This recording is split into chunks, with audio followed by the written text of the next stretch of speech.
Okay, quick question for you. Did you know there was a Spider-Man, No Way Home deleted scene where Peter was actually supposed to face trial, and Matt Murdock had a lot more to do than just catch that brick? Yeah. Imagine how different the whole story would have felt if we'd seen more of Daredevil in action. Or here's another. Did you know there were rumors that Miles Morales might pop up in this movie?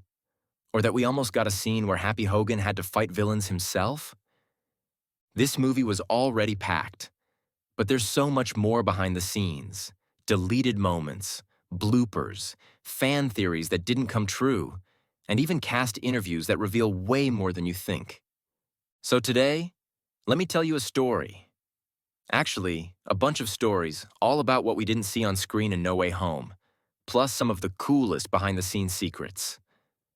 Trust me, if you're a Spider-Man fan, you're not gonna want to miss this. Part 2. Behind-the-scenes stories. All right, now let's get into some of the coolest behind-the-scenes moments. One of my favorite bits is how they managed to keep Andrew Garfield and Tobey Maguire's roles a secret. Andrew was doing interviews for another movie at the time, and he had to lie over and over again. He later admitted it was actually kind of fun to keep people guessing. Fans were even breaking down his every twitch, trying to catch him slipping up.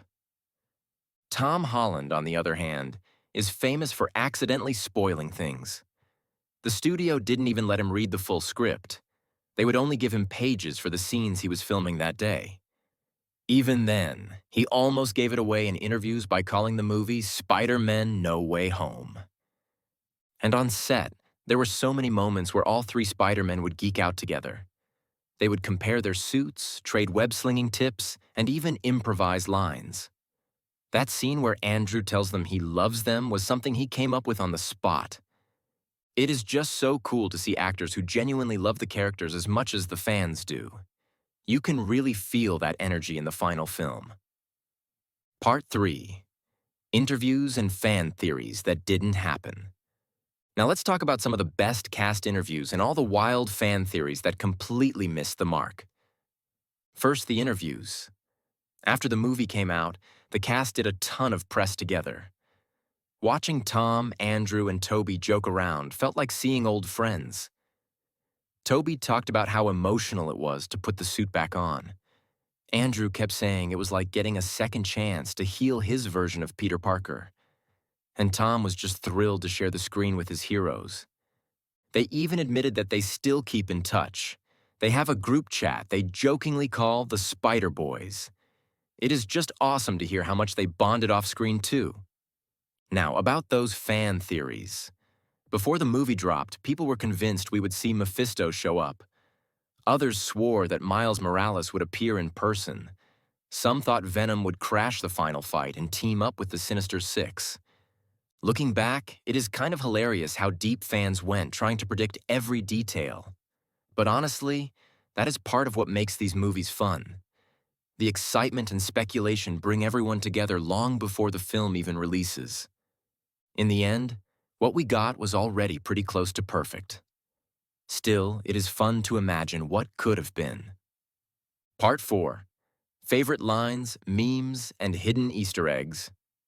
All right, we have to talk about some of the best lines from the movie. One that instantly became a meme is when Norman Osborn says, "You know, I'm something of a scientist myself."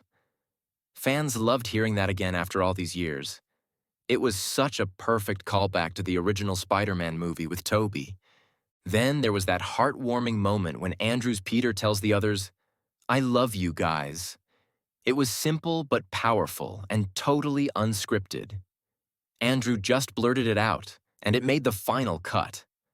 That one line pretty much summed up how fans felt seeing all three Spider-Men together. Another classic moment was when Tobey stopped Tom from killing the Green Goblin. No words were even needed. That look on his face did all the talking, and it brought everything full circle. Now for some of the hidden stuff. In Doctor Strange's lab, there are symbols tied to other dimensions. Some people think it hints at future crossovers with the X-Men or even the Fantastic Four. There are also small nods like license plates referencing Spider-Man comic issue numbers. It is little details like that which make Marvel movies so much fun to rewatch. You always spot something new.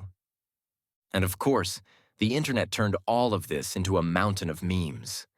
From the three Spider-Men pointing at each other to Peter 1, Peter 2, Peter 3, the jokes pretty much keep this movie living on forever. Spider-Man: No Way Home was more than just a big superhero movie.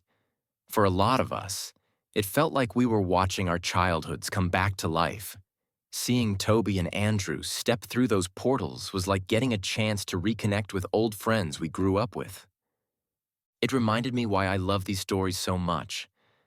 They are about second chances, about trying to do the right thing even when it is hard, and about learning that sometimes you cannot save everyone, but you can still keep trying. I think that is why fans keep talking about this movie.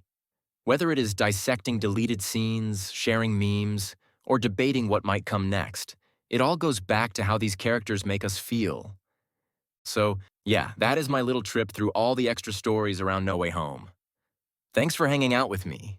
If you enjoyed this, let me know in the comments what your favorite scene was or what you wish they kept in the final cut.